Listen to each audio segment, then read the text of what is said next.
All right. So again, looking at the weekly schedule, we'll take next week off, work on your OMAs and get them ready. And then our next meeting face-to-face will be in Charlotte on the 23rd. If you have a specific biscuit order, let me know. I'll bring breakfast both days. Hopefully we'll get to do both days this time. I think there's another bad round of weather coming in. I think it's supposed to hit about that weekend. Be our luck. Make sure you're working on your Maxwell presentation. That'll be a good time next week to finish up your OMA and knock out your Maxwell presentation. So that's where we are on our weekly schedule. I'll go ahead and close that. You should be getting to your field trip policy liability. You should be there.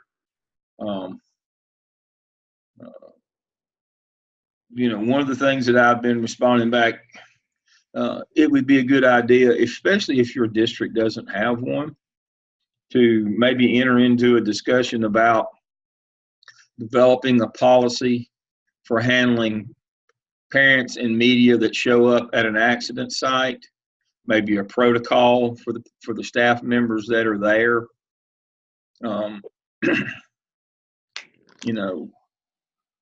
Did anybody watch us live last night do the interviewing section for job interviews? I sent you a video of it. That's another hour of your life you won't get back if you watch that. But I watched the video this morning. I appreciate that. Okay, thank you. One of the things that we have in there is when you go through interviewing for an assistant principal job, the big districts now do an applicant pool process where they kind of separate the wheat from the chaff, and they do reasoning activities, but they're also, within those reasoning activities, they throw you a couple curveballs on a couple law things that you should know. And one of the things, the second question on the in-basket activity is an email. It's a request for a reporter to come on your campus and do an interview with you, and maybe interview some faculty because you're a new administrator, and maybe interview a few kids. And it asks you what you would do with that. Well, what you would do with that, you would not respond to it at all. You would forward it to the public information office of your district. One of the things that you need to know is that you're not allowed to talk to the media without prior approval from your public information office. Teachers and administrators do not speak extemporaneously to the media, and you don't allow media on your campus, and you certainly don't allow them to interview, question, or video students. You notice when you see these news clips on the 5 o'clock news, something happened at the local school, and they're talking to parents, and they're either standing on the sidewalk or in their cars. That's because they're across the street from the school. They're not allowed on campus. And that's one of the rookie mistakes that you can make, is not understanding that, they're interested in me. I got this job. They want to come interview me. They're just using that as a pretext to get on campus. You don't allow that. Everything goes through the public information office. And one of the worst things that can happen is when you have some kind of an emergency and parents show up impromptu, even though they're told not to. We had a situation a few years back where there was a lady in our department who had a high school child who was at one of the high schools in Charlotte that had a bomb threat. And she was leaving work and running. I said, "Didn't you hear the announcement for parents not to show up?" She said, "I don't care what they said. I'm going anyway." Well, she got to work elsewhere. You don't abandon your job in the middle of the day. But the issue is people like her that would show up with a school district badge on and try to throw their weight around and act stupid, and I'm getting my child, and do all that. You have that level of idiocy, unfortunately. You need to, more than likely, if there's not a protocol in your district, that might be something that you can enter into a discussion with them about. How do people on site handle media requests, and how do they handle irate parents or excited parents when they come in? That would be a good thing, because we have to make sure that we don't violate somebody's privacy, or we don't speak extemporaneously to the media. The media generally is not your friend. I'm not anti-media. I'm not hollering fake news or any of that idiocy. But generally, they are not your friend. If they think they have a chance to get a scoop, an access that they wouldn't normally have, they don't hesitate to take it, especially in the larger towns. They don't hesitate to do that. That's unfortunate, but that's the news business. That's the news cycle we live in. So that would be something that would be good to go along with the field trip policy, is a protocol of handling parents and handling media on site. That would be a good one. All right. So I've kept up with the grading this week, and you folks are putting things in TaskStream, and that's all going well. All right. So let's get to case study 4. All right. When we started the case studies this semester, we started out with what I figured to be was the most common one, and the one that you're going to deal with most of the time: arbitrary and capricious handling discipline due process. And then, you know, we've tried to do progressively more difficult. We've talked about finance. We've talked about cyberbullying, bullying, rights of students, those kinds of things, and it's kind of culminated in this one. Now, this one is a bear. I will freely admit that this one has so many moving parts in it, and is so hard.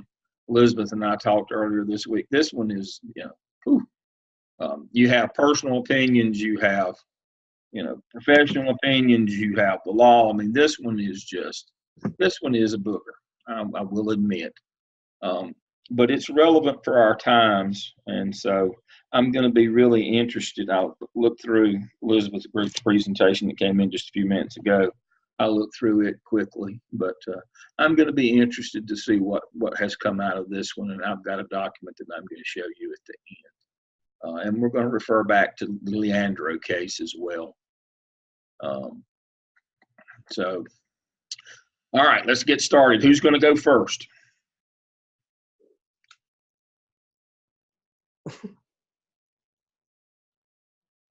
Who's going to be the host?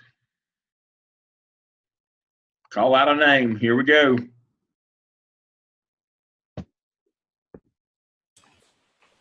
Has anyone not gone first yet? I don't know. Like, I know our group's gone first. Anybody else not gone first? Just give me a name.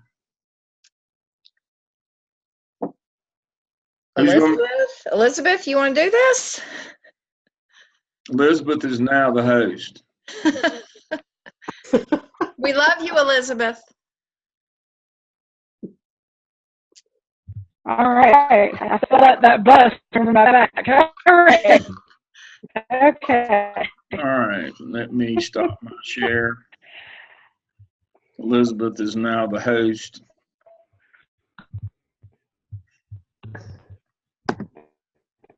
Stop my video. There we go. Uh-oh. There we go.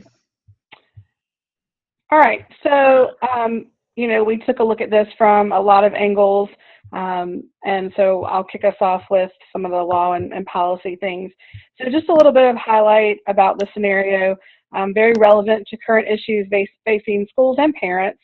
And this is about how to provide education for all. So though it talks a lot about the students with disabilities, that's the crux of the initial parent complaint. It's really about how to provide, you know, the best educational environment for all students and have them make progress as is appropriate, you know, in light of their own individual circumstances. So it's not really just about the provision of special education services. That's correct. It's about using data and best instructional practices in order to meet the needs of all students, but it does then ring true for least restrictive environment, which of course is the big, you know, federal law that this is going to talk to. It speaks to the roles of programs like Peer Pals, which is one of many structured peer helper, peer interaction programs, better than just sort of we pair them up and tell them to help out. There are good social, emotional structured programs for that. that we're going to talk about later. It highlights the importance of data collection through progress monitoring and systems for analyzing and decision making. Gives rise to MTSS intervention teams, IEP goal progress monitoring, so not just things that live in the SPED world. And it highlights the importance of stakeholder input to instructional decision making and transparency for the concepts that support, all of students across the continuum of alternative placements. So though it has special ed as its underpinning, it's a lot bigger than that. So things to consider, as you told us in our very first class, if you mess up with federal law, it's kind of all downhill from there. It doesn't really matter how good you do it at the end if you have broken federal law. So, you've got cases that we all are familiar with in federal law, 94-142, 504, IDEA, even Elementary and Secondary Education Act is kind of rolled into here because it deals with the progress monitoring and growth and proficiency. Remember ESEA for later. Right. And so then this really, lends to FAPE and the provision of special ed in terms of free appropriate public education and least restrictive environment, because there's a big debate among the staff and among the parents seemingly about how students should be educated and whether we can adopt full models, and we're going to talk about that later as well. And then just the concept of parental participation, which came out as part of SPED law, but has really been extended to kind of all the rights of all parents. Second, we have to consider your local education agency policies and interpretation of the federal law, case law, and then best practices. So this is similar to our initial conversation about things that drive the actions related to the supervision of schools. So there's kind of that same hierarchy that shows up for this principal and school leaders and how they're going to move forward. Some relevant cases. So our text mentions some, Park v. Commonwealth. This is always really interesting to me because this was the one that really talked about everyone had a right to a basic education, which you referenced the Leandro case, and that's going to come back, as well, this concept of basic right to education. Right.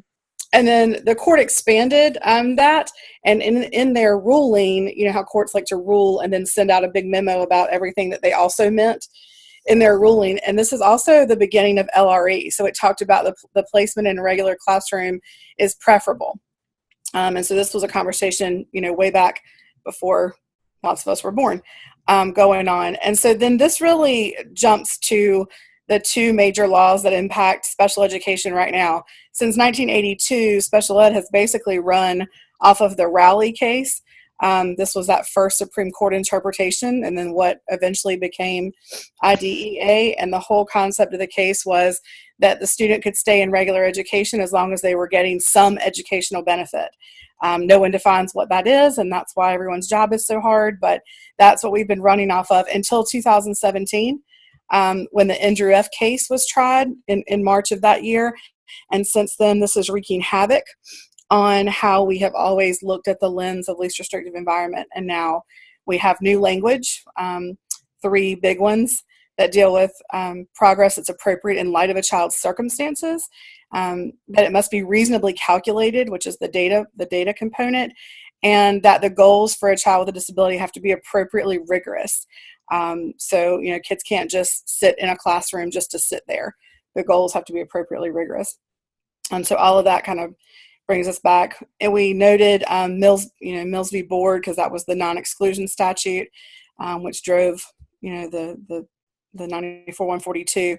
And then I'm always intrigued by the Sacramento, the Rachel H. and the Daniel R.R. cases, because those are the ones that caused states and school districts to have to really justify. They call them prong test. Rachel H. had 2 and Daniel R.R. had 4. But both of those cases involved basically the school district really has to show and justify very explicitly why the child has to be removed. And they have to consider, what they have done to provide those supplementary aids and supports in the regular setting. And on top of that, then they have to justify that there's, not more harm to remove the child than benefit. So those are some cases that informed some of our plan going forward. So my colleague want to jump in on this one, and then I'll pick back up the other. So This slide is just about good teaching. And so Elizabeth was super helpful for our team and made it very clear that, inclusive practices, and so I'm going to just read this definition here. It says, when all students, regardless of any challenges they may have, are placed in age-appropriate general ed classes that are in their own neighborhood schools to receive high-quality instruction, interventions, and supports that enable them to meet success in the core curriculum. And so the research shows, if you look at these two side by side, the students with disabilities, are benefiting, non-disabled peers are also benefiting. And for the sake of time, I won't read through each one of those, but research shows that non-disabled peers, students with disabilities, everybody is benefiting from these inclusive practices.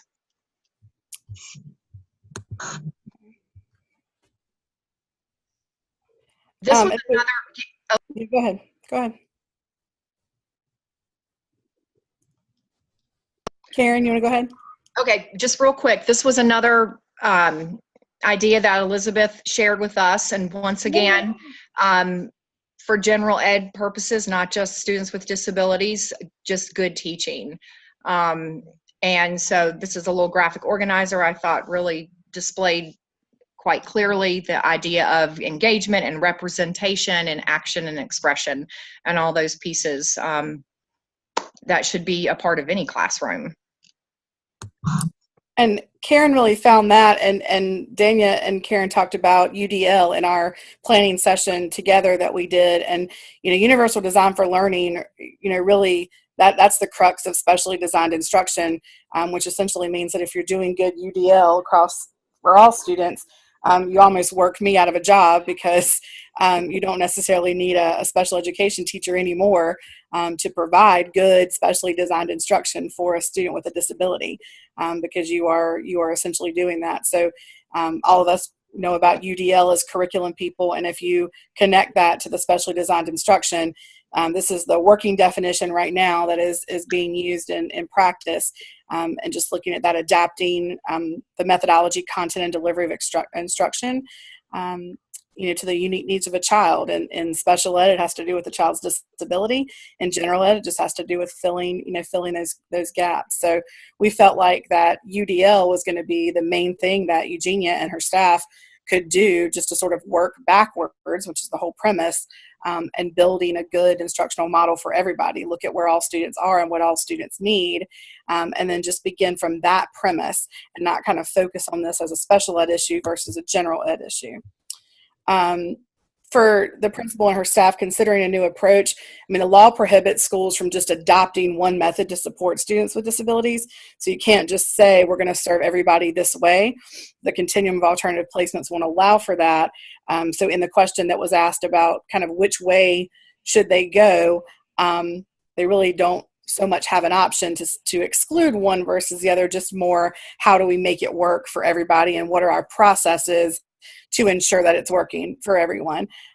In this case, basically what was happening was kind of that old school terminology of the mainstreaming that ended up being a class within a class, which lawyers use that vernacular all the time now, where the students are physically in the same space, but basically they're just being taught separately at the back of the room because they're not implementing instructional methods that allow for all that participation for those kids.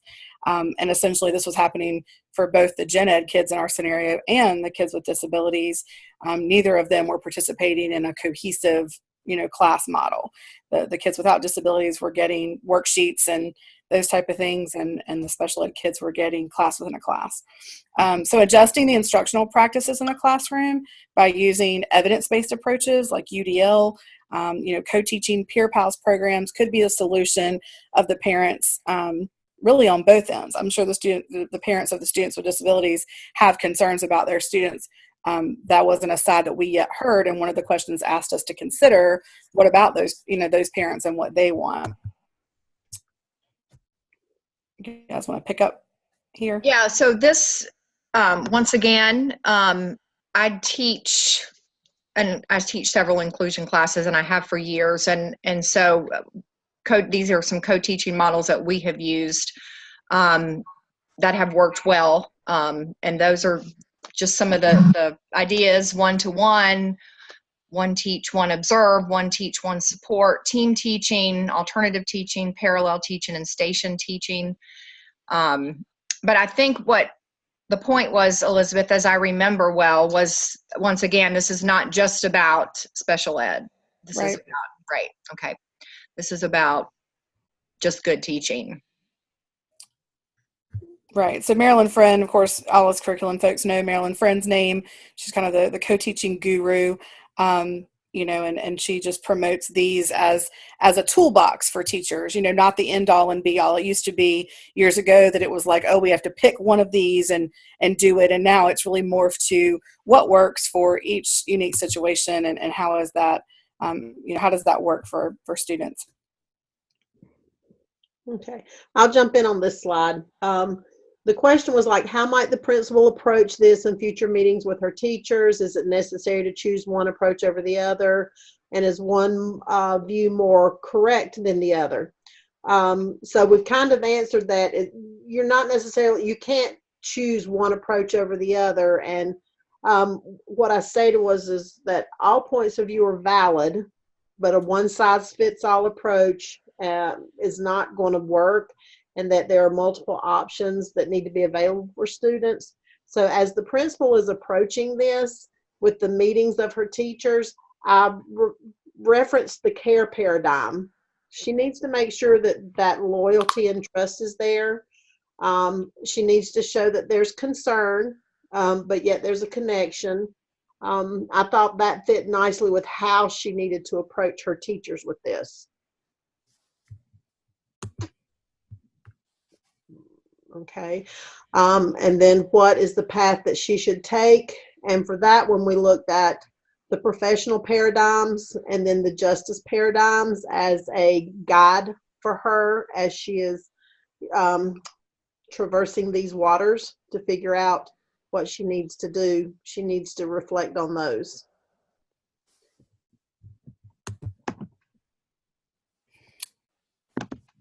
So we put some things in here about collaboration, and lots of us worked on this one, but I can't see everybody, so I'm just jumping in. You know, looking at collaboration, you know, I think something that's really important is, you know, parents will find their voice. That's even something Dr. Lamb in our conversation that he mentioned, but parents will find a voice, and it can either be as part of a good collaborative effort, or it can be on social media or wherever parents find themselves. So I think that just having these conversations in terms of an educational approach, not students with disabilities versus typical kids, that's always going to get you in trouble as an administrator or a teacher, but just student achievement. I mean, that's everybody's end goal is post-secondary achievement for our students. So involving parents on site-based teams, school leadership, PTO, PTA, however, you know, the school is organized, principal advisory boards. I mean, those have been, I think, really helpful in some places where principals have a sticky situation. So parents feel like they get the ear of the person in charge to at least vent and voice their concerns. Hosting instructional nights, really gearing at showcasing instructional approaches and student achievement. Again, it's not about kids with disabilities versus kids without. Special Needs Advisory Council. So we have this committee in Union County, and it really was formed to both educate and address concerns of parents with students with disabilities and parents of students without disabilities who had concerns sort of related to those, or community concerns. And so in this council, folks like myself and other members of our central office team, we go in, we train on law, on practices, on policies, on IEP meetings. And so instead of letting advocates and attorneys be the voice of that, we try to offer ourselves up as a training for parents so that they can share their concerns about programming or placements or things like that, so that they don't have to get all of that from an outside agency.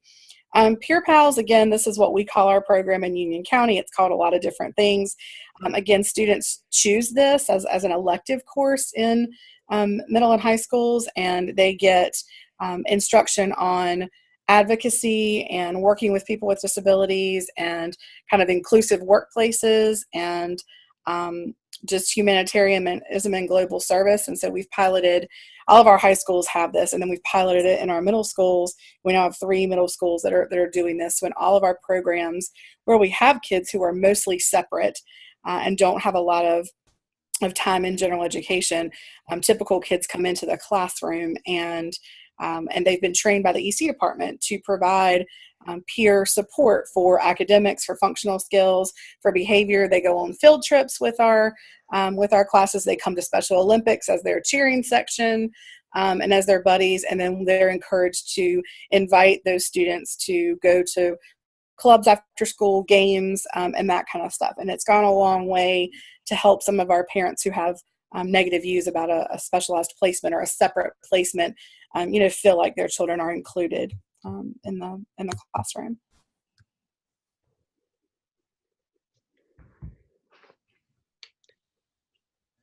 Somebody want to jump in on that one? Sure, I will.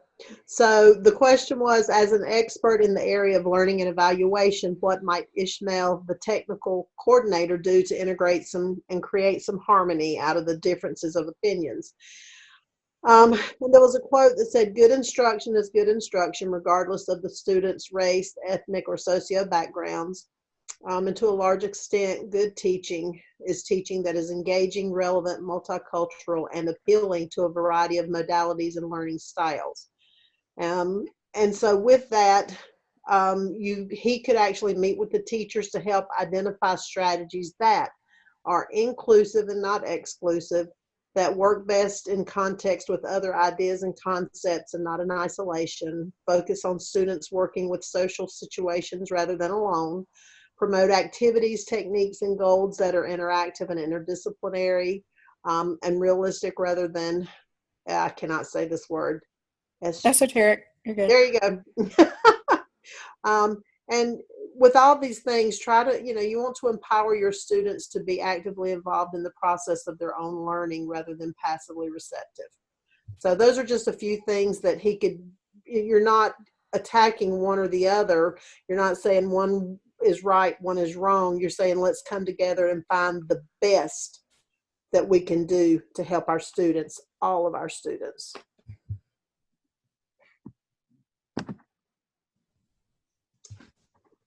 And then this slide, it talks about what actions might she take with the family of the children in question to share achievements and experiences. So, and it's some that have already been stated, but you want to make sure that the atmosphere that is created is welcoming and encourages family involvement. You want to build those trusting relationships with the families, like, asking the parents about their kids and getting to know the kid so that the parent sees that you have a true concern for those students. And we talked about having parent nights, showcasing what students are learning, helping parents understand the data. We talk about MTSS and RTI and everything else. Help them to understand what they're actually seeing when this information comes home. And then there's our references, and just a few other things that we all kind of talked about were just that, there was a premise here that there was in fact something wrong. But really the principal would have to start by really looking at the data, and seeing, what was the concern and was it correct that the students were not, making progress and things like that. So that was a huge part of our discussion. All right, so don't take it off the screen yet. Go back to the beginning and let me go through and give you some thoughts as I go here. Okay. All right. So, to your point, I've got a document up on my screen when we come back to my screen that we'll look at. I said, remember, ESEA, Elementary and Secondary Education Act, that's called ESSA now, the federal requirements that students get a basic education. That's the reauthorization of the Elementary and Secondary Act. And also I mentioned Leandro, which affirmed the student's right to a basic education. Federal case law is now involved in that as well. So as you said, this is not just about special ed. This is about providing a basic education for all. That's the first thing. So this is not just a special ed parents. The reason I picked this case is because the case itself is kind of immaterial. But the notion here is that for whatever reason, we've come to believe that inclusion is only about the special needs kids with disabilities, when inclusion is about all kids, and it's about educating all kids in the classroom, and you can't forget that piece of it. All right, next slide. Again, ESEA, the reauthorization of the Elementary and Secondary Education Act is now ESSA. I've got a document to show you in just a minute. All right, going through. Raleigh is the 82 case of what became IDEA. That's what's important on this slide. Next slide. Inclusive now. Make this one bigger. See, now parents are going to use this one against you. You better be prepared. Look at the side that says non-disabled peers. And I'm glad that you have it in this order. You must approach it from the academic gains in reading and math. If you tell them, serving as peer coaches and it changes their attitude and social development and all that, there's a lot of parents that don't like to hear that. True. They want to hear that, you getting a free teacher assistant. My kid's not learning anything. You have to highlight that kids who work with other children in these integrated classrooms, that they also make academic gains in reading and math. You need to make sure that you highlight that and have some data to support that notion, and have some research studies and data to support that notion. That it's not just only the SWD kids, students with disabilities, who get a benefit from this.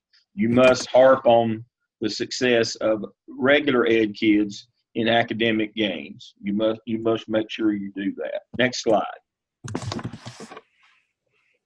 Next slide. Okay.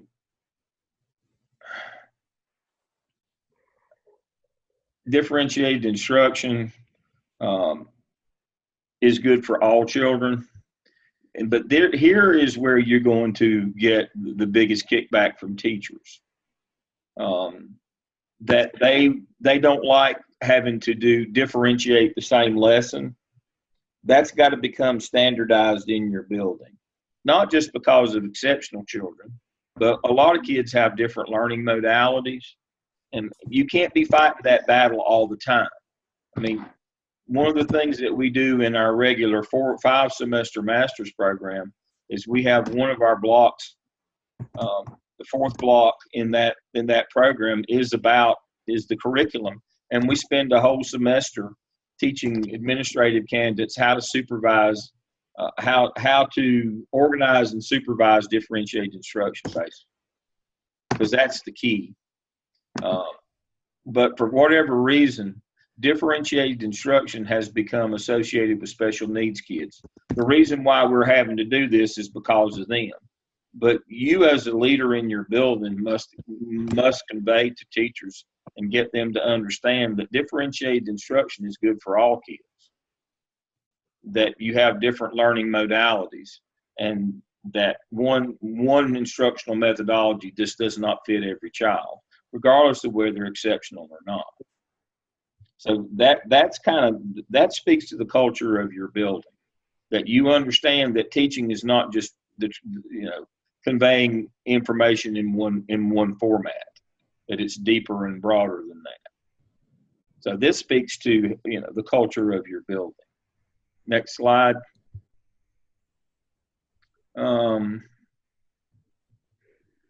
Okay.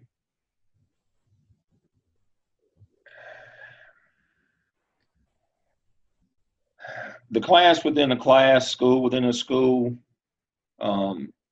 we've been master at that for a long time. I never will forget Will Crawford was the principal at West Charlotte. And when Will became principal at West Charlotte, this was a while back. Let's see. Michelle's here with us tonight. I don't know. She might not even remember when Will was principal there.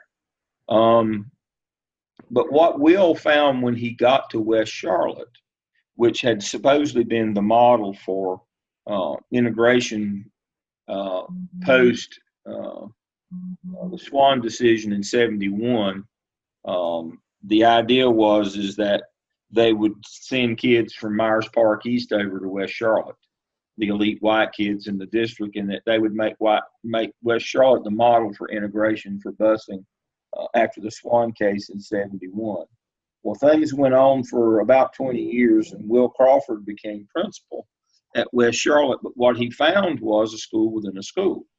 That when you walk down the hall, the kids that were in the open magnet program were all in the same classroom, and the neighborhood kids were in other classrooms, that they were running a school within a school. Well, we've gotten smarter over the years. Let me see who's texting me. Make sure that's not one of our folks. My phone's going off. All right. Okay. And so we've gotten smarter. And so we don't do something as bold as they did at West Charlotte, where the classes were racially identifiable. But what we still do is class within a class. And now we've adapted that to the inclusion model. And as I think Elizabeth said, you go in a classroom and you see a group working at the back of the room and you see a group working at the front of the room. The regular ed teachers teaching to the group in the front, and there's somebody, the special ed teachers working with the group at the back. Well, that's no better than having the special ed teacher have their own room and be self-contained. It's worse. It's probably worse. Both groups get less that way. So you have to be careful that your building, and when you walk in a room, you can tell if it's a class within a class. Will said it was easy at West Charlotte. You just had to walk down the hallway. It's not that easy. You have to go in and you have to see the substance of the lesson and see what level of engagement that students have in the lesson. And that's the big deal. And I'm going to get to engagement in just a minute. All right, next slide. Next slide. All those. These. Move through your ethical paradigms. Okay. All right. Whoa, back up one. All right. Let me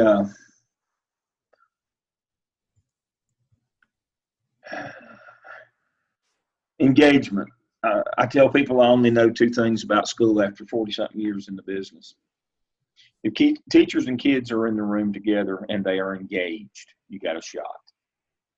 If either the teacher's not there or the kids aren't there, if you've got teachers who have the Monday, Friday flu, or if you've got kids who are chronically absent, or they're out running around the building somewhere else, or if they're both there but they're not engaged, you got no shot. It's only two things I know about the business. Engagement is the key. And the only way that you can engage that engagement is to be in the rooms and follow the content of the lessons. You can't do it by doing what we call them walkthroughs. I call them drive-bys. You can't do them just walkthroughs. You've got to be in those rooms and know if what level of engagement that every student in the room is at. All right, next slide. Now this one. Next slide. Elizabeth and I, we went too far. But anyway, Elizabeth and I were talking about parents. We teach parents we teach our students in the skip that y'all didn't have to do, how to set short and long-term goals for parent involvement. Short-term goals are communication goals, social media, making sure that you involve parents in decision-making, that you communicate with them regularly. And then long-term goals are to create events like you're talking about here, where you get parents to come to your building for academic things. Help us help your child. This notion that if we just get parents to come to school that our kids will do better, that's, you know, that's just idiocy. That's the same thought process is we buy desks, you know, it'll change how teachers teach, or if we put uniforms on kids, they'll act better, or if parents come to school, kids will achieve more. No, they won't. It's the quality of the programs that you have when the parents come to your building. Family math night, family reading night, family EOG night, you know, college night, all of those kinds of things. Those are the things that help get parents involved and help kids do better in school. Just having them come watch a ball game or some kind of performance or talent show or whatever will not help your school. Your parent events should be curricularly based. And a lot of them, there should be takeaways or things that you can, you know, help us help you help your child, or let us help you help your child, kind of things. So one of the biggest mistakes that are, you know, fairly inexperienced administrators make is thinking that all parents coming to school is always good all the time. There's a lot of research that says parents who come into the classrooms without any kind of plan actually hinder instruction and hinder learning. You need to control that access, but you need to get them there in events designed to help them help their child. And then my last thing, and please forgive my crudeness here, I always think about schools and parents as kind of like going on a camping trip. You'd rather have the parents in the tent with you peeing out rather than on the outside peeing in. If you don't involve them, they're going to organize. Trust me. And they'll get a name and they'll get an acronym, and then you can either use the power that you can leverage their power and their energy for you, or you can let them use it against you. That's the idea. But you have to include them. You have to have them involved with you. You have to make sure that they are with you and not against you. And so you can't just have fake participation for them. You had a good slide here with some suggestions of how to involve parents the right way. But if they're going to be a part of it, whether you want them to be or not. You might as well harness that energy again. You want them peeing out in the tent with you, peeing out, rather than on the outside peeing in. Because that's just the way it goes. Can I add one thing to that parental engagement piece? We did student-led conferencing recently. Was last Tuesday. And our doctoral cohort, actually, there were 3 of us in the cohort together at the same school. And last year we piloted the program on the 7th grade hall, and it was such a success. And we did surveys, we got so much positive feedback. So the students actually had portfolios, and they led their parents through their work, and yes, it was beautiful. It was beautiful. Student conferences are really good. They really are. I love those.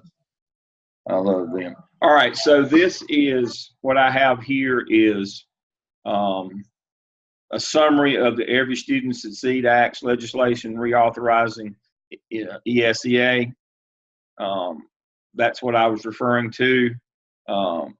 This was 2015. This was H.R. 5, Student Success Act, Every Child Succeeds Act. So, again, we mentioned the Leandro case that reaffirmed the basic ed plan of '84 in North Carolina, that every child gets a basic education.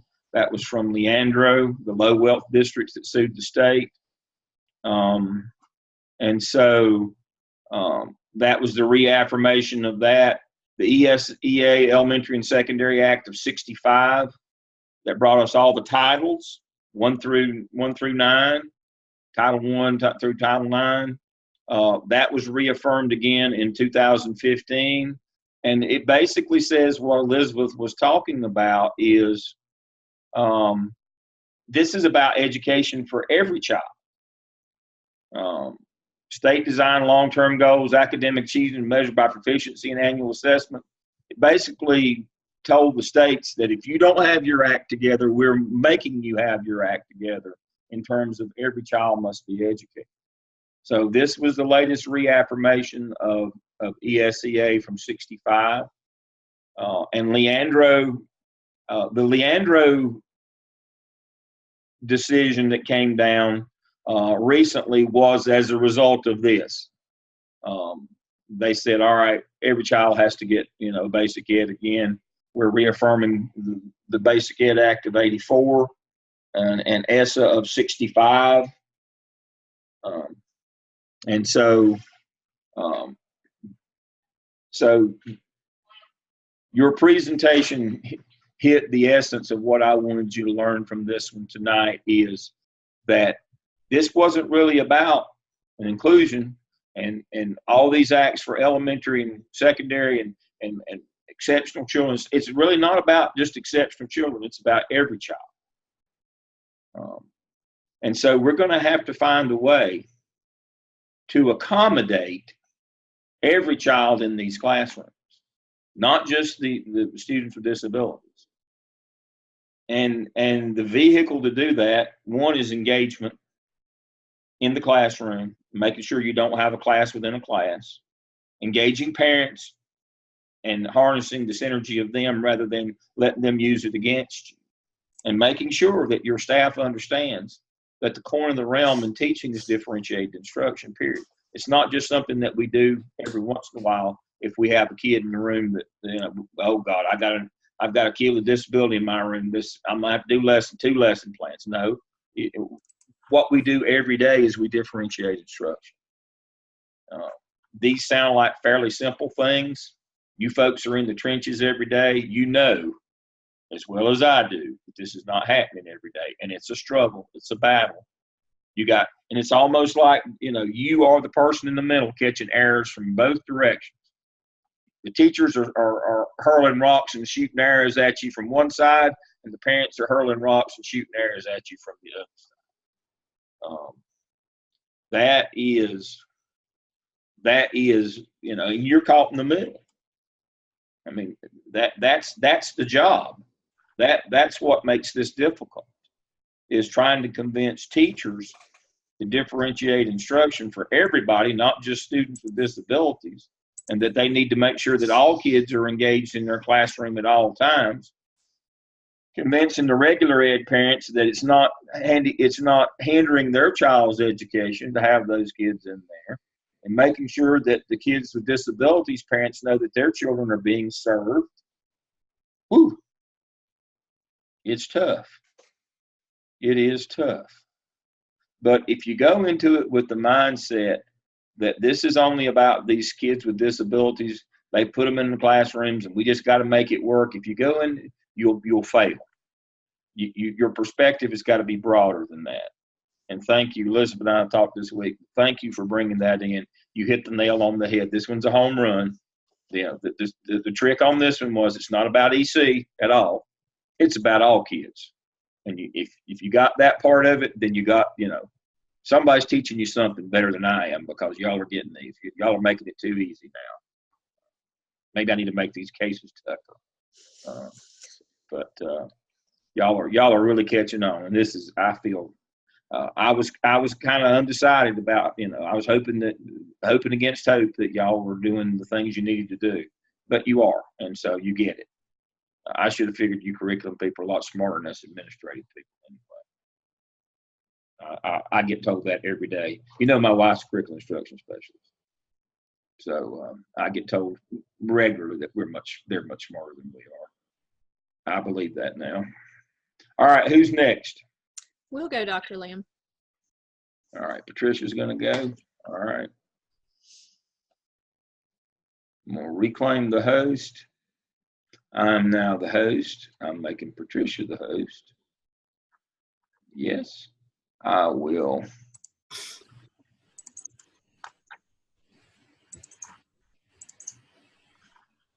All right. Good.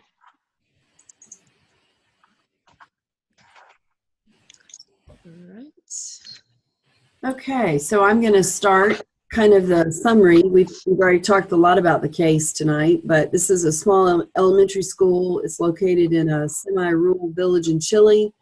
This is public preschool and elementary, 28 teachers, 2 administrators, 3 specialists, working with 300 students. The parents concerned, the parents from class 3B are concerned that their children are not progressing as well as the children in the class 3A. Parents believe that the teacher, Sylvia, spends too much time and attention with the special needs students. One concern is that the non-special needs students are being instructed to help the special needs students on assignments. Ishmael is a 27-year-old technical coordinator, a previous university professor, 2 years in the position, and the principal asked his opinion, and his opinion is respected among his peers. Next slide, Patricia. So the principal, Eugenia, asked him to look over how the other teachers are resolving this issue. Principal Eugenia meets with Sylvia, who's a veteran teacher. Sylvia adamantly states that the collaboration in her students that's happening in her classroom is a good thing. And then this is just some of the other teachers' points of view. The teacher from 4A, he thinks that it should be mostly the specialists working with students outside the classroom to bring them up to grade level. And then Rodrigo is a 2nd grade head, and he believes that the parents really ought to be in on this decision making. So next slide, Patricia. There was a lot of stuff in the book. I will say for me personally, a lot of the books that I've bought for classes I have sold. This will be one that I buy or that I keep because there's so much in it. So there's a lot of stuff in there. It talked about free, appropriate public education. Well, we've already talked about. This is education for all. This is not necessarily just having to do with special ed kids. In the book was also the definition of disability. I stuck it on there. I don't work with special ed children, and so being able to actually come up with this was not something I could do off the top of my head. So a child with a disability is a child with one or more of the following disabling conditions who, because of that disability or that disabling condition, need special education related to services. So there's all sorts of different things that are listed there that would make someone be considered a special ed child. Now the book goes on to talk about, needing to make sure, and we all know this, the child is served in the least restrictive environment, whether that is in a special ed class, if it needs to be that situation, totally self-contained special ed, or in the classroom where a teacher pushes in and works with the children. There's all sorts of different varieties and different forms for that. All right, Ms. Patricia. All right, so we wanted to talk a little bit more about the least restrictive environment. And of course, going back to the Individuals with Disabilities Act in 2004. And that's something we really wanted to focus on in our presentation because that, of course, benefits all kids, as we've been talking about tonight.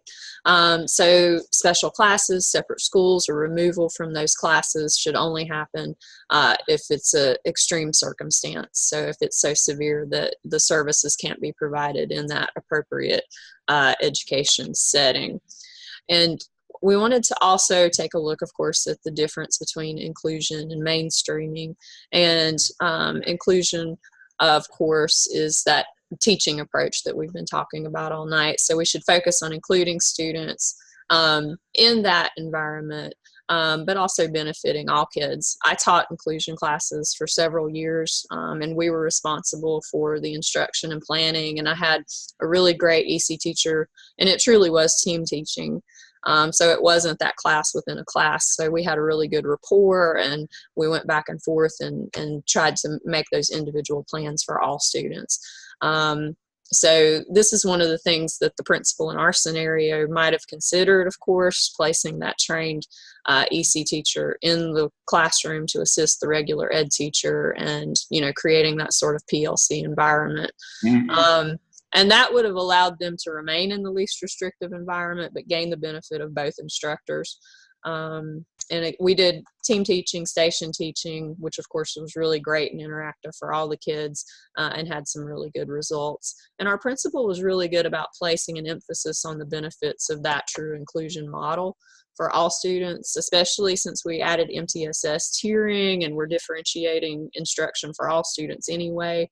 So, you know, when we're in those planning sessions, you know, we're aware of which students are EC students, but we're doing the same thing for all the kids. So that is becoming part of our culture. So this case study kind of speaks to me as we go through this transition at our school.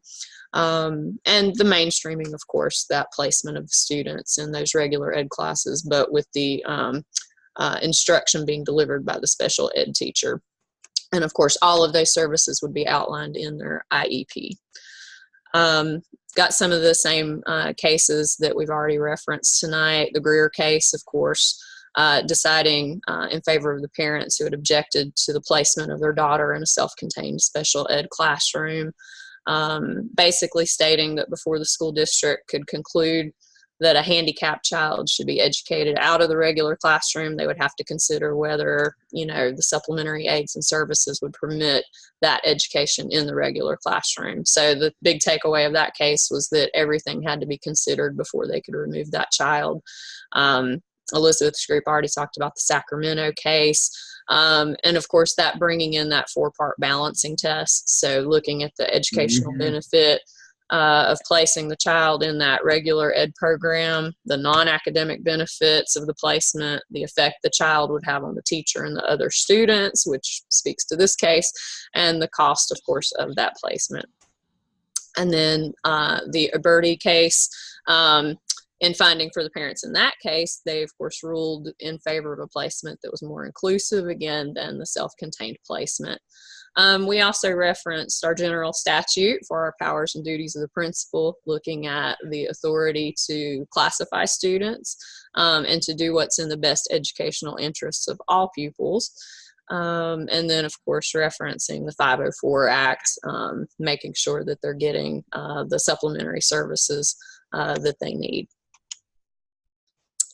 Okay. And this is just kind of an overview of the material. So we looked, of course, at the federal and state law and the fact that it does not require full inclusion, just that least restrictive environment.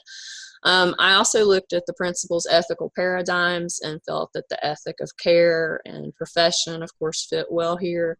For care, of course, we talked about collaboration and shared decision making.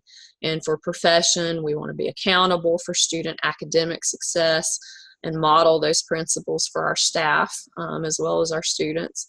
And the principal in this case has got to emphasize to parents and teachers that all the students are going to make progress because of the curricular situation that they're going to create for these kids. So some of the best practices that they could include, you know, things that we've already talked about, but in particular, of course, that continuum of placements, focusing on the IEPs, but also those models that are going to help those kids and all the kids in the classroom. So team teaching, co-teaching, peer partners, cooperative learning, and all of that can be conducted in that least restrictive environment. I took over with the questions, and whenever we talked about the principal approach, and she worked with the other teachers, and we were talking about that it's better to be have buy-in than just decide who's allowed in and who's not allowed in. And that if she took a critical thinking approach with thinking about the problem, then what's the problem, thinking, and then coming up with a solution. And she could even do that through her SIC or an advisory council. We also talked about that diversity is about how we differ, and diversity is about embracing one another's uniqueness. So instead of focusing on what's wrong with the kids, let's focus on what's right with them, that we need to meet all their needs. And then we have talked about which bubble do we want our kids to be asked to fill in. You know, does it go into the test and just being a Scantron sheet, or are you wanting to fill their brains and so they can think later on in life? Then we included that little scenario where it's got a principal and the instructional coach and the students and parents, and you continuously need to have a communication there that in a trust situation, so that all stakeholders are involved. Next slide.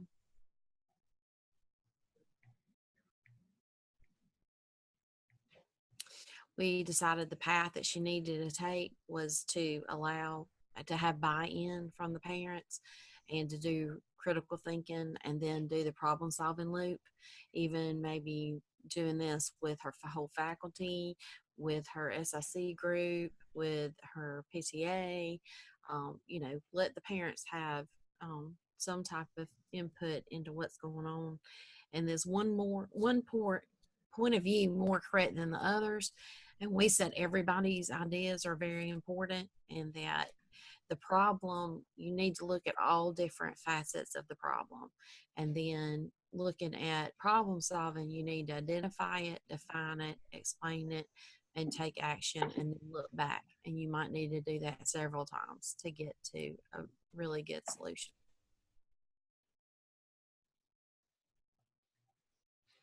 We said what kind of collaboration from the children's family might they include. We said there's 6 different types of parental involvement. There's parenting, communication, learning at home, volunteering, decision making, and collaborating with community. And that if they had a type of a mentoring program, volunteers set up to maybe come in and read with the students, and that some of the children that need a little bit more individual attention, could get that. And that it's always to be better with a home school connection for the student instead of trying to be working against each other. And that families and teachers need to participate equally and plan on working in order for the community to be successful.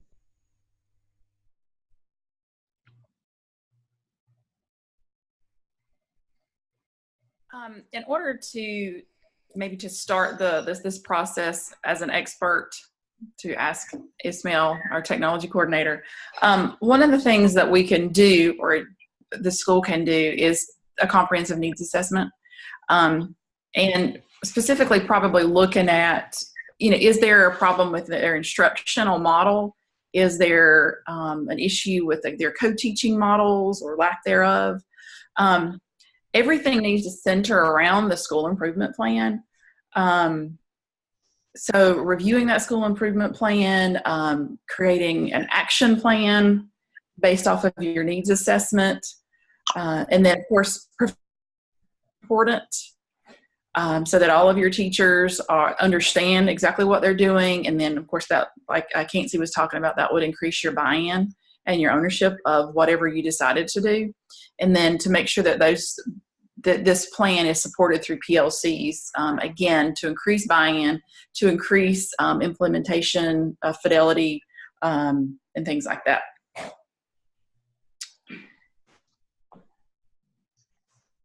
And the last slide, there it comes. So I'm getting this storm that you guys have already had, and so I apologize. I've been kicked off of here a couple different times already. The last thing, the actions that the principal could take here, it was kind of interesting. I was moving the pictures around on here and, just kind of noticed, wow, it's about people. It's getting our people together, making everybody feel welcome, making everybody, all of your stakeholders are involved. Mm-hmm. So definitely including everybody, open houses, we've talked about that. Parent nights, any way that you can get parents in there, especially if you could get parents in and kind of describe and give them an overview of research and the positivity of all of it. Mm-hmm. And then, and their feedback, because, it is their child. It is somebody else's child, and they are in a class together, and they all need to be in a class together. And so giving everybody some input, taking their feedback, and making it a true community effort. And then we end there with our notes and Zoom meeting and references. Excellent. Well, as you know,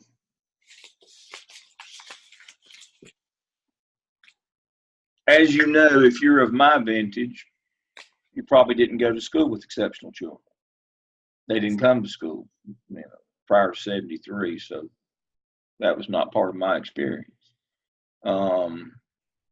We had a kid here and there, but they usually worked with the custodian. They didn't come to class with you if they were in school. basically learn to sweep and mop and do some of those kinds of things. But they were not integrated into your classes. And then you have a generation or two behind me that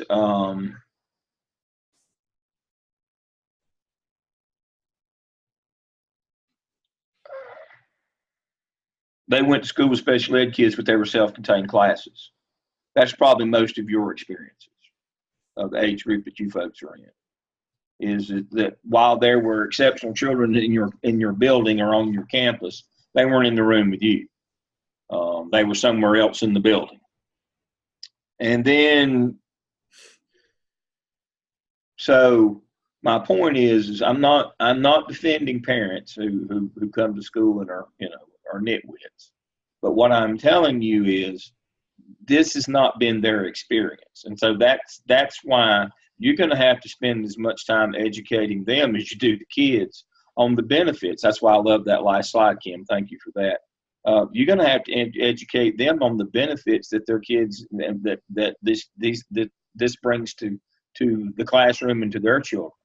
Because it's not, grandparents don't like it because they're of my vintage and those kids didn't even come to their building. Parents, they're of the vintage that, yeah, we had exceptional kids, but they, it was just because we had to, and they were off in a room somewhere by themselves playing checkers or doing something like that. They just can't believe that you can integrate those kids, and they call them those kids. I know that's pejorative.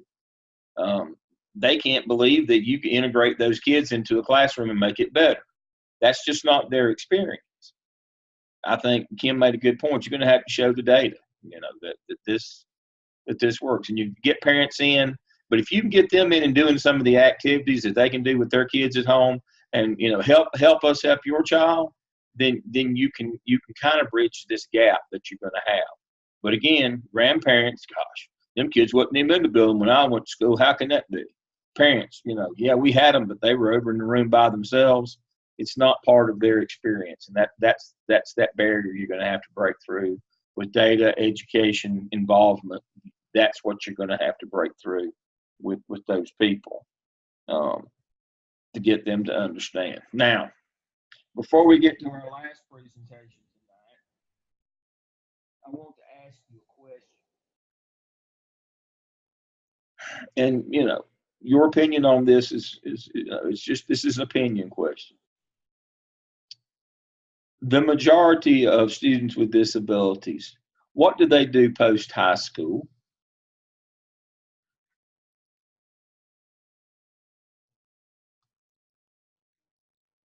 Elizabeth, you're in the business.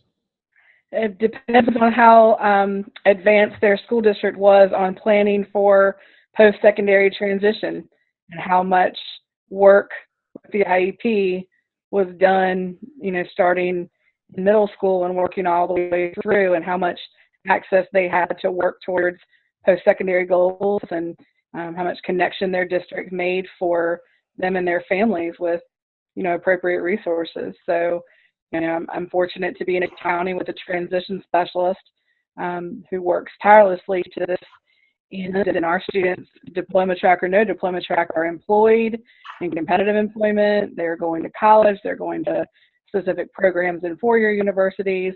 I am not naive enough to think that is what everyone is doing, but I think it depends on how much emphasis we place way back early on in preparing for transition. Estimate for me, what percentage of students with disabilities leave their community to go off to a college where they would be residential? What percentage, and we'll say that's the only way that they would leave the community. What percentage stay in the community, either at a local community college, work, some kind of facility? What percentage of the students with disabilities, let's say Union County, what percentage stay local?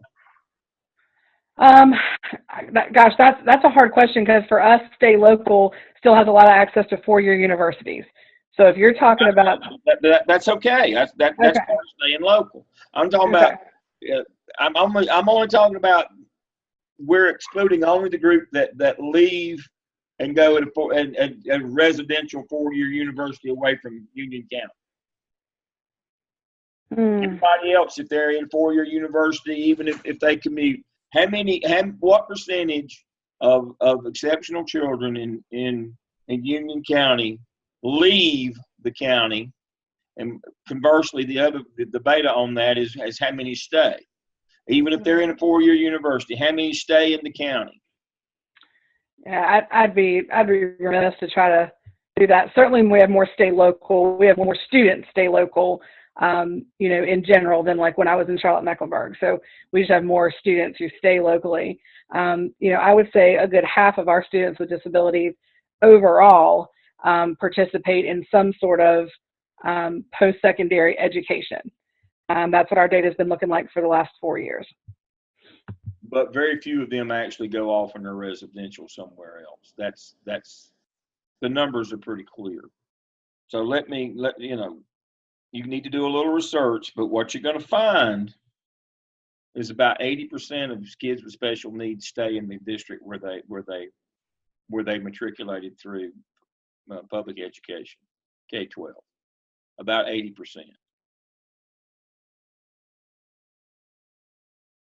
What does that mean? Does it have? Is that important? What does it mean anything?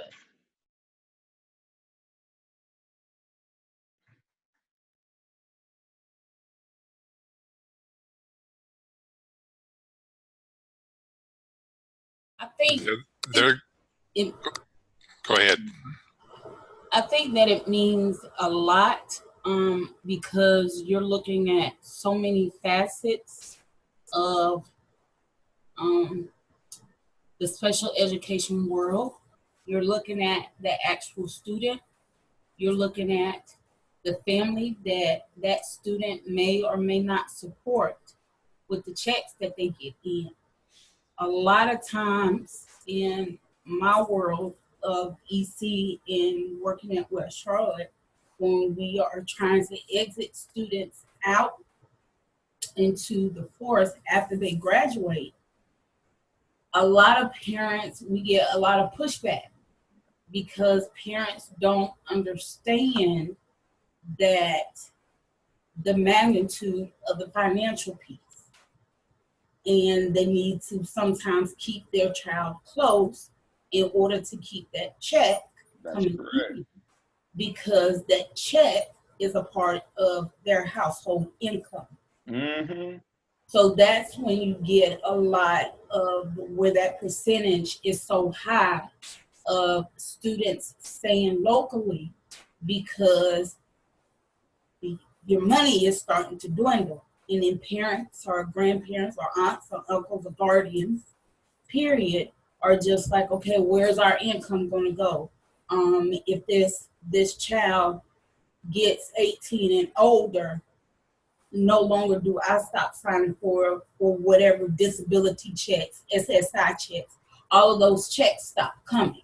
Mm-hmm. So it's more of a financial question, a financial discussion after they graduate.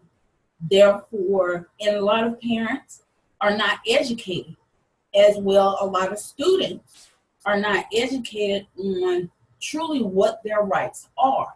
And that may be because of ignorance, or it may be due to, I'm going to shelter them so they won't find out because that's part of my income. Yeah. Or is my income. Or is my income. Yeah, that's exactly right. I guess, I mean, the National Center for Special Ed Research says right now that based on their research, 85% of students with disabilities are gainfully members of their chosen community. So yeah. You've got, so does it matter? I don't know. To me, it matters more about whether or not they're meaningful members of their community. Now, that's less than their non-disabled counterparts, which isn't good. Yeah, 80 to 85%. That's what I said you're going to find. Somewhere in the 80s. It varies, different research. Somewhere in the 80s. They're going to be right back in the community there with you. They're not going anywhere. As Michelle points out, a lot of them, even if they wanted to go, their parents won't let them go because they're getting a check. So 80 to 85% of them are going to stay right there in the community. That's another selling point to teachers and parents. Is these aren't the kids that we're going to move them through. They're going to go away. We're never going to see them again. These people, they need a quality education so that they can become gainfully employed, because they're going to be your neighbors and your community members. That's one of the things that you have to understand. I got tickled. The fellow that back in the day, vocational classes, they're now called CTE, but back in the day, vocational classes were taught by people who were tradesmen who might not necessarily have a college education. And the high school where I taught, we had an auto mechanics teacher, and he eventually got elected to be the mayor of the little town there. And then he got elected to be on the county commission. And people said, well, how in the world did this guy get? I said, do you realize the kids that he taught over in auto mechanics, a lot of them would have been what's now exceptional children. But those kids didn't even go anywhere. They stayed and voted. That's how he got elected. I saw his name on a building when I walked in. I was in Rutherford County one day a couple of weeks ago. I've got property there. I was walking into the property tax office. I saw his name on the plaque there, and I thought, Franklin Goode, Toad taught auto mechanics. But all of his students stayed in the county. And that's one of the things that he would tell you even back then. If these kids deserve to learn a trade, these kids need to learn to read and write. They're going to be the backbone of your community. They're going to fill out your volunteer fire departments. They're going to be in your civic clubs like the Lions Club. And they're going to be your community members. They're going to be the voters. These kids, the high flyers, all the doctors and lawyers kids, because it was a county seat school, the high school in the county seat. All these doctors, lawyers, and Indian chief kids, they're not coming back here. Very few of them will come back here to practice law, medicine, or dentistry, or will, they're going to go somewhere else. These are the kids who are going to be the backbone of your community. As Michelle pointed out, a lot of those kids, even if they wanted to leave, their parents are not going to let them because they're the breadwinner in their family. Even some of them don't know it, but they are. So all these kids are coming back, and that's one of the things that you need to impress upon the parents of the regular ed kids is that, we can't throw these kids away. These kids are going to be viable parts of your community. They're going to be here. Now, they can be here and be gainfully employed and be productive members of society, or they can be the people that break in your house when you're going to work. You get to choose. Sometimes you just have to bottom line it for some people, the ones that come in and just scream and yell at you and don't want to listen to any kind of reason at all. Sometimes you just have to bottom line it. For them is these kids are going to be here. They're not going anywhere. 80-85% of them going to be right here. They're not getting the golden ticket to Hollywood. They're going to be right here. And so it behooves us all to make sure that we do the very best we can for these children, because they're going to become the people that staff the businesses and the social and the community kind of things, especially in the more rural areas. They're going to be on your volunteer fire department. They're going to do those kinds of things. They're going to work in your local industry. They're going to work in retail. They're going to be the folks. So in a few years, you get to see them again. That's exactly right. That's exactly right. They're not going anywhere, especially in the rural places. Not going anywhere. And as Michelle pointed out, in the urban areas, not going anywhere because they're the breadwinner of the family with that check. Not going anywhere. It just doesn't happen. That's the national numbers. And thank you, Elizabeth, for looking that up. Hers said 85. But yes, 80 to 85, I've even seen a little higher than that. They're going to be right back there. That is, that for the people who just won't be swayed any other way, that's what I call always the idiot argument. When you get the idiot that won't listen to any rationality or any data, sometimes you just have to bottom line it. And that's kind of what that is. That's kind of, again, sometimes you have to be a little bit tough with folks, but that's it. Excellent presentation. I love the slide on your CNA slide there. That was really good. Your needs assessment slide. I like that. All right. Who's going to be next? Last go round.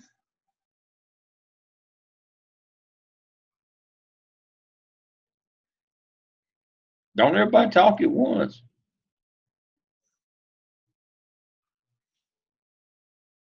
Isn't there only one group left? Yes. Only one group left. Yeah, Eileen, isn't that your group? Eileen, it's you then. I just made Eileen the host. And I'm going to. Okay, what do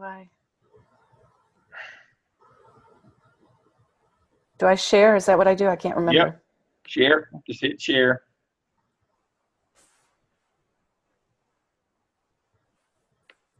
I'm going to stop my video. It usually helps. There it goes. There you go. Okay. Turn mine back on. All right. Now, April could not be with us today. Mm-hmm. So we have her video. Mm-hmm. Wait, hang on.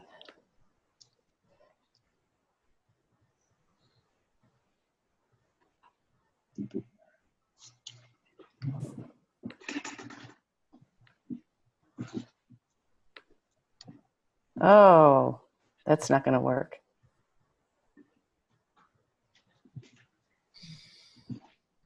Well, I guess we can't show the videos. That's okay.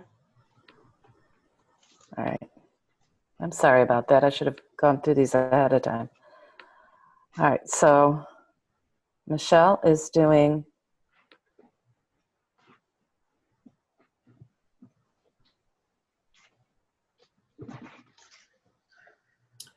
So, if you go back first, and we can just kind of talk about what April was going to talk about. Okay. So we can bring it up, tie it all together.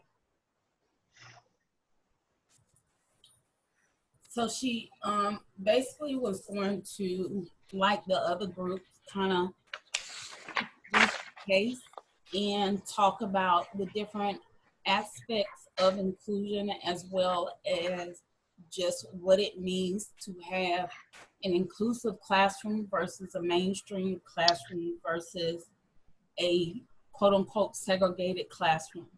And then our parts were to actually go in and start answering or discussing the question.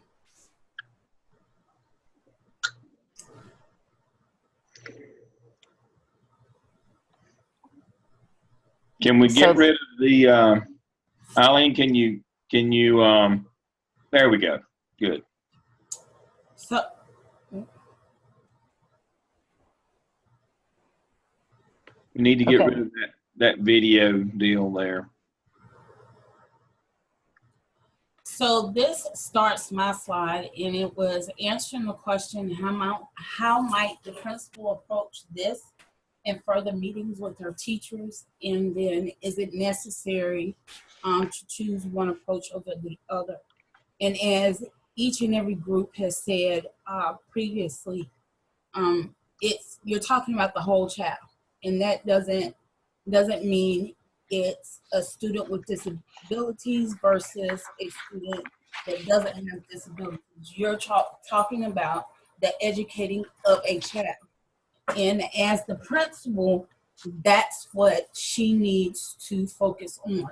I took this quote actually from the case, which struck me as should be a quote that is not only leading this conversation or leading this case study, but just leading the education of students.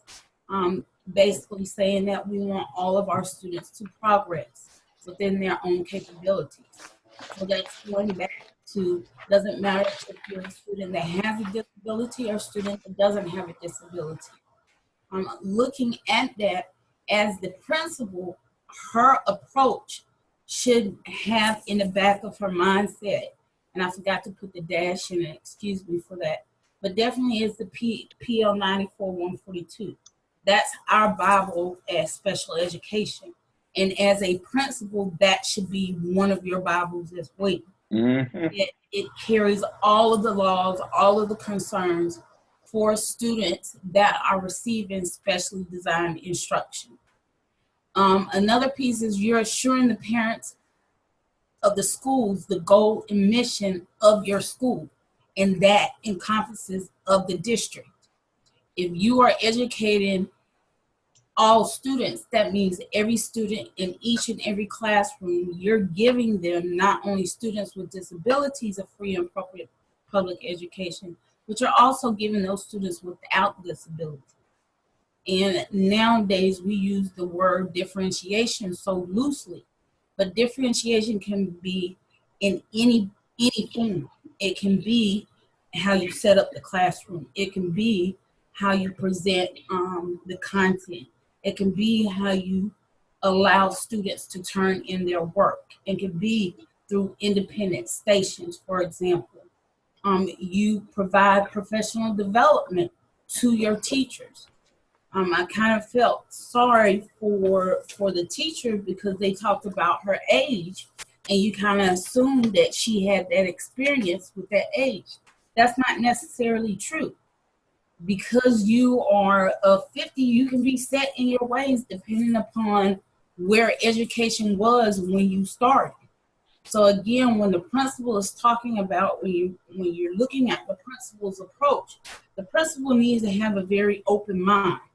Not only how can my teachers educate students with disabilities, but how can my teachers educate everyone that's in that classroom? Because at the end of the day, it's that teacher, whether it's a co-taught classroom or an isolated classroom, it's that teacher's responsibility. Also including aspects from No Child Left Behind, as well as Every Student Succeeds Act, the ESS Act. Talking about students reaching a goal, being able to be college and career ready. Looking at that trade school, looking at going to a CPCC or community college. What can we do to truly get these students ready for the next step? When you are talking about the principal, you also need to think about how can I engage these parents that have come to complain to me? How can I engage the parents back into the classroom? How can I give them the buy-in and make sure providing that continued interest as well as that reassurance that their child is receiving an education that is valuable and that will go back to the quote, that will allow them to progress within their own capabilities, but also challenge them.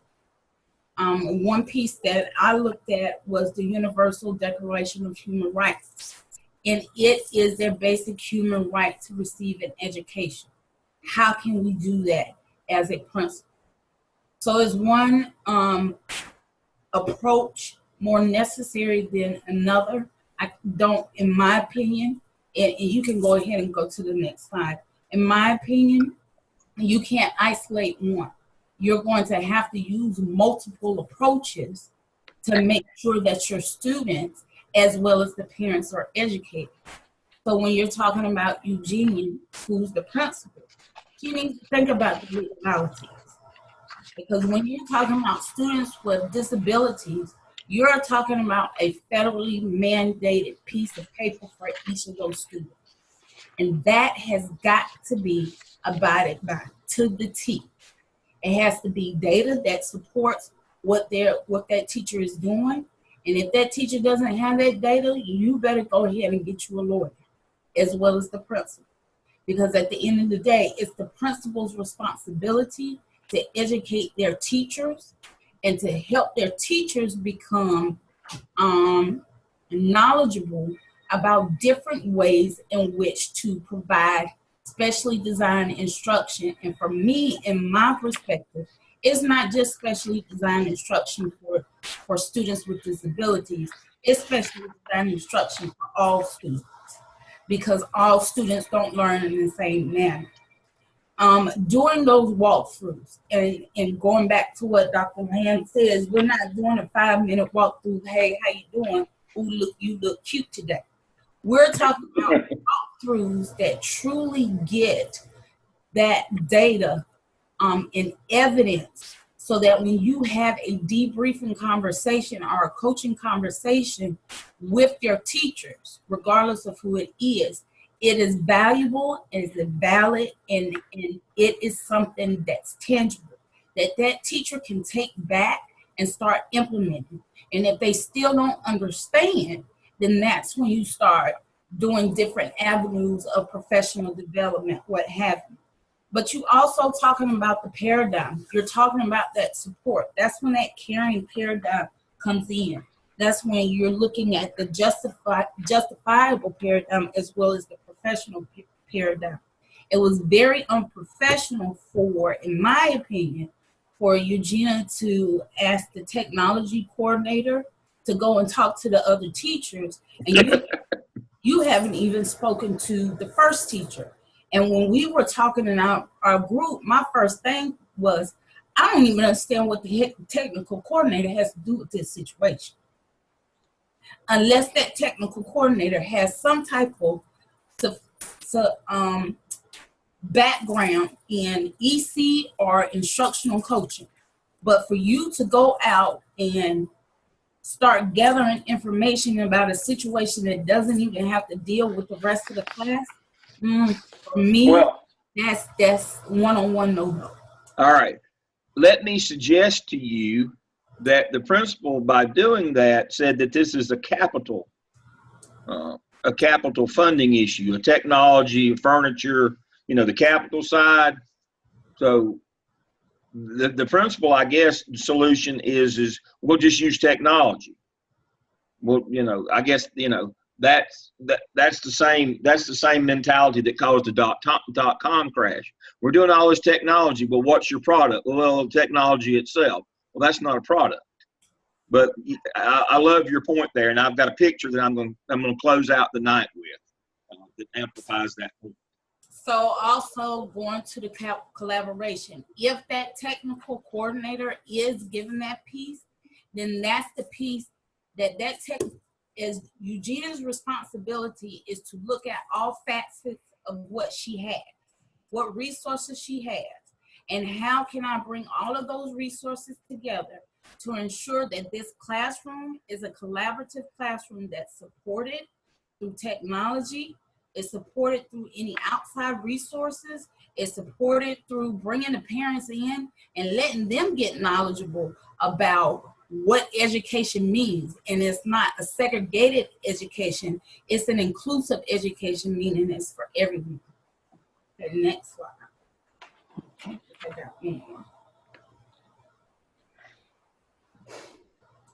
So is one point of view more correct than the other? And looking at the different pieces, going back, and I had to reread this several times because I definitely have a bias when it comes to special education. And I have a big X around Ishmael. Again, if it's his act of going out to get responses from everyone else, it really depends upon how that is going to be utilized to make the system, the current situation, better.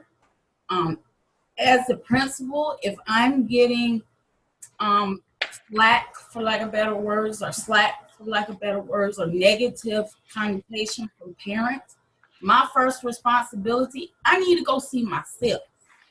I need to go see what is going on in this classroom in which parents are coming to me and providing me with negative information. And if my APs or my API or my deans of students have been in that classroom, we're going to come together to have a conversation before I solicit any type of, hey, can you go and talk to these teachers to get their feedback on what they would do in this situation.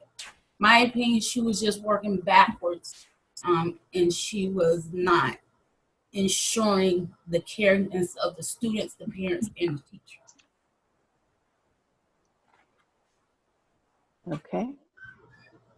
Next slide.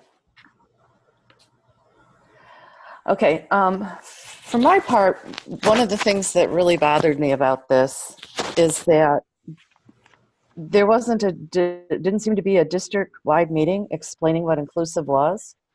You want to talk about getting buy-in to the community, you need to go to the community and tell them, this is what we're doing, this is why we're doing it, and as you all said, the data, but this should have been done even before that first child with an IEP walked into the building. Mm-hmm. Also, the teachers and the administration should have been trained prior to the addition of the inclusion class. Mm-hmm. From reading it, it seemed to me that Sylvia was more really worried about the students with an IEP, and then just said, here, you guys are, here's your worksheet for the regular ed students, but here, I need to work with these other students. And she hadn't been trained in that. So I kind of had a problem with that, okay, you've got the problem, like you said, you didn't get the community buy-in. Mm-hmm. You had that mainstream versus inclusion PowerPoint, and it said it depends on restructured schools for allowing for flexible learning environments with flexible curriculum and instruction. All students working towards the same overall educational outcome. My goal is for every student in that classroom to get to the furthest that they can.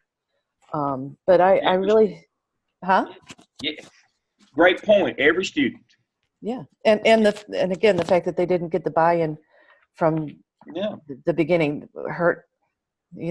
Anyways, so for the next one, for Ishmael, I kind of thought that there should have been extensive staff development, emphasis on higher order thinking skills, integrated curriculum, interdisciplinary teaching, life-centered curriculum. We're actually thinking of doing something like this for our homeroom, calling it an adulting class. Yeah. So, and again, there's since he's a tech coordinator, what about using, what is it, Edmentum?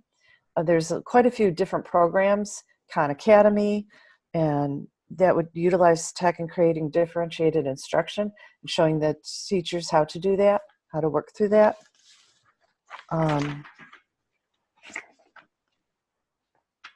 Let's see what else. Let's see the next one.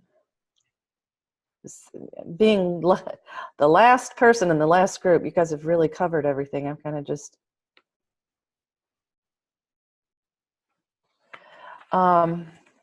we have, I think, like you guys talked about with the peer tutoring. And again, there should be an education ethic. I'm getting this again from that mainstream versus inclusion. It said top-down mandated full inclusion is inappropriate. Neither federal or state law requires full inclusion. Before any new programs are developed, the building staff must agree on a clearly articulated philosophy of education, an education ethic. Teachers and support staff, and I would also add all stakeholders, must be fully involved in the decision-making, planning, and evaluation processes for the individual students in building-wide programs. And then it goes into the different teaching approaches. And then we have our references. So that's it. Right. A point, we work with our master students with Marzano's high yield strategies, having them do walkthroughs in classrooms to try to find differentiated instruction. But as we were pointing out, as Michelle mentioned, they've got to do more than just do what I call drive-bys. We put them in there for extended periods of time. Now, we start them out with some short videos from our undergraduates when they do their first lesson plans to get them understanding that it's not as easy as you think it is to do walkthroughs and do a checklist for best practices, looking for differentiated instruction. And so we do a little training with them on videos before we actually send them out during their clinical experience. But one of the things that we do, we have those Marzano We have that Marzano. We have that Marzano Higher order. higher reclaim hose. We have it that the look fors when you go to the classroom. We have the look fors so that they can determine if they're doing similarities and differences or cooperative learning or non-linguistic representation.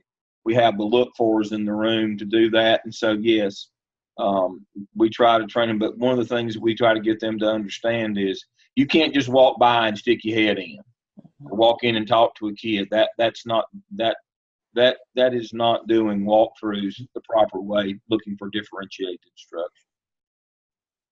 All right. Did I tell you about the freshman data and the SOIs? All right. So they pulled me into the freshman data committee since I'm supposed to be knowledgeable about quantitative data. And they wanted to talk about getting different students. And I said, no, you can't use this data. This is a convenience sample. If you want to get more like you've got, you can talk about that. So we talked about that. And so one of the top 5 reasons that undergraduates pick Gardner-Webb is because of small class sizes. However, on the survey and on the student opinion of instructor at the end of the course, what they've been getting blasted by, especially in some of the liberal arts, the core academic classes, is that while they have small numbers in their classes, teachers still lecture. They use large group methodology. So all of you folks are curriculum specialists. You're the experts at it. And so even somebody like me that doesn't profess to be much of a curriculum person knows that what you would do is staff development, as you were just talking about. Eileen was just talking about in her last couple of slides, and Michelle pointed out, what in the world are you involved in? Somebody who does capital, like computers, desk, that kind of stuff. It's a staff development. It's a teaching and learning problem.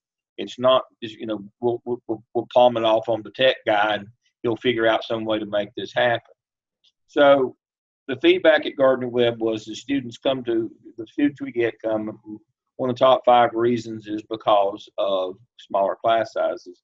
But then they complain that teachers still teach like there's 400 in a lecture hall. They stand in front. So what do you think Gardner-Webb's response was to that? What would your response have been? We'll use the English department as an example. I'm not picking them totally at random. They share our building. What would you think?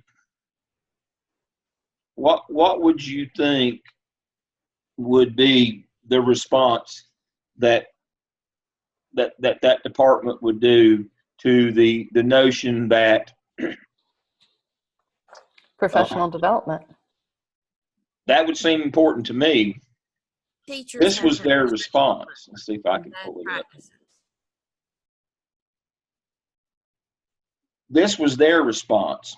They bought those little desks like that and put students in groups. What do you notice over in the corner of the room, though? The teacher. The podium. So now when I walk by that room, the teacher's still standing in front lecturing. But now the kids are sitting in little groups like they would be doing cooperative learning. But that was Gardner-Webb's solution. I can't make this up. That was their solution to bad SOIs and students complaining about whole group instruction. And so this teacher still stands behind the podium and does large group instruction to about 12 kids, 8, 10, 12 kids. But now they're sitting around.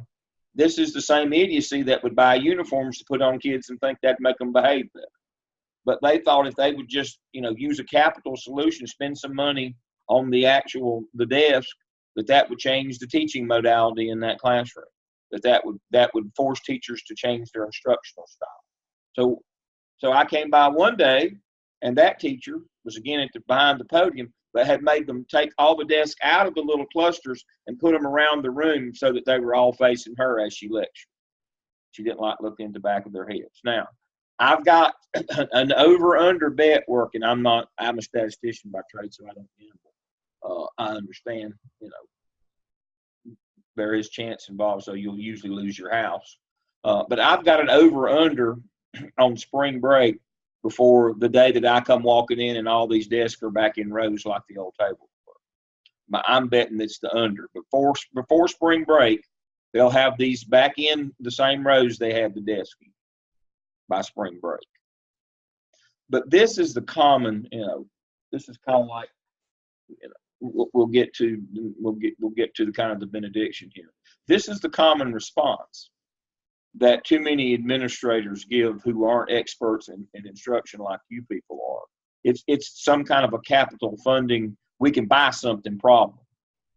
That's most administrators' response is, we need a program, treatment, or fix. We need something, to come in here and we'll buy it, whatever it is. We need to find money and we'll get it. We need a grant and we'll get it, whatever it is. It's technology, it's furniture, it's teaching and learning, folks. It's staff development. It's grinding it out every day. There is no substitute. If you want kids to learn more, you have to teach them more. I've told you before, what do they do at Jones Sausage? They make sausage. I've told you the story of Jones Sausage. It's at exit 303. Once you go around the curve in Raleigh, heading on 40, heading toward Wilmington, then you get around the curve, first exit on the right, there's exit 303, Jones Sausage Road.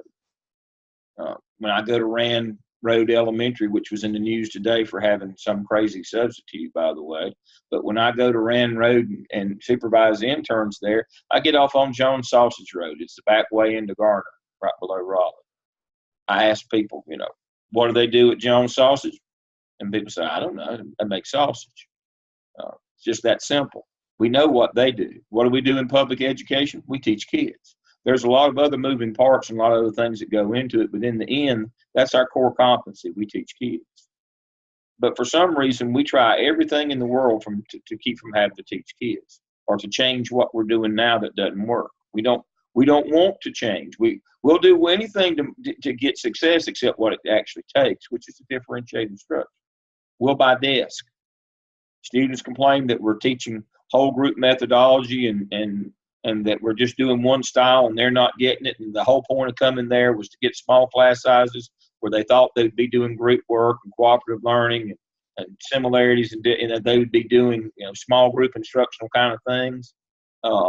And so their response, instead of training teachers to do differently or assessing the ones or anybody actually going to see if they were teaching, their response was to buy desks. You can't make this up. It's in the picture.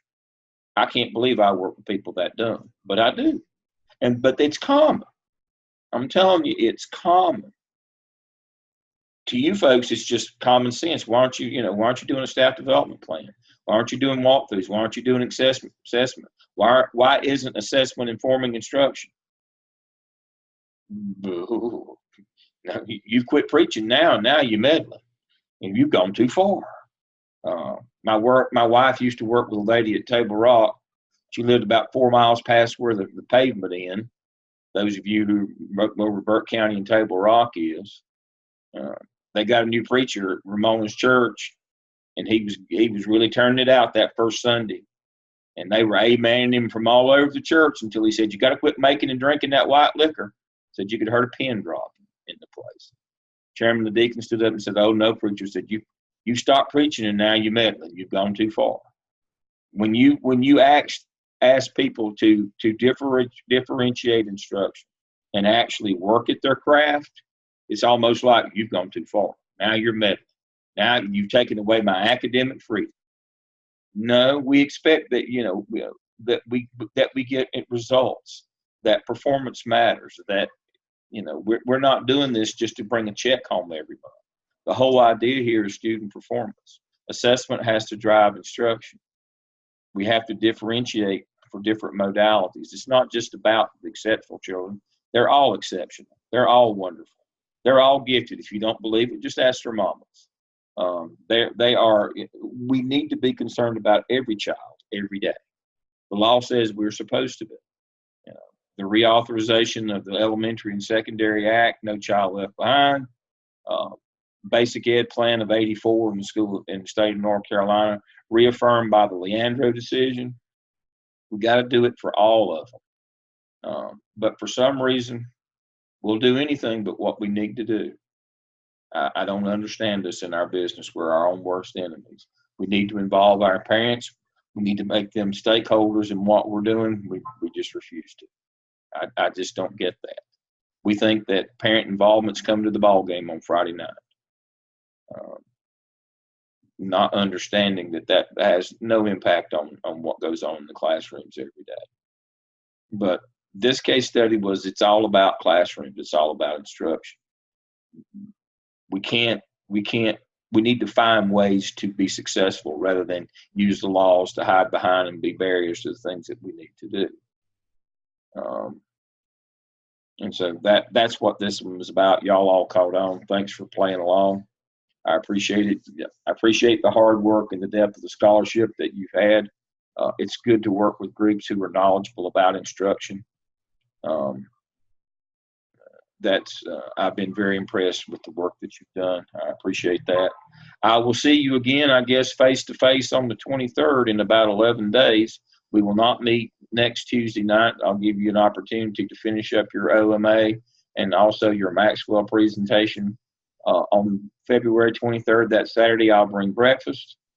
We'll do that, and then we'll have task stream. We'll debrief on the OMA. We'll make sure everything's good in task stream, and then we'll start we plan about 90 minutes of that Saturday morning, and then after the mid-morning break, we will start the Maxwell presentations, and then we'll finish those up on Sunday. I will do a devotional at 9 o'clock on Sunday morning. If you don't want to come for the devotional, that's fine. Show up about 9:15, but I'll have breakfast and we'll do a devotional at 9. I have a trilogy that I do, Living Your Life with Integrity, how to build your foundation on a solid foundation, build your life on a solid foundation of Christ. So I will do my devotional Sunday morning from 9 to 9:15. I'd like for you to join me. If you're not, that's fine. All right. Anything that I've missed tonight? You've done well. I appreciate it. I will see you Saturday the 23rd. Everybody have a good week. Thank you. Thank you. Thank you, Dr. Lamb. Bye. Night.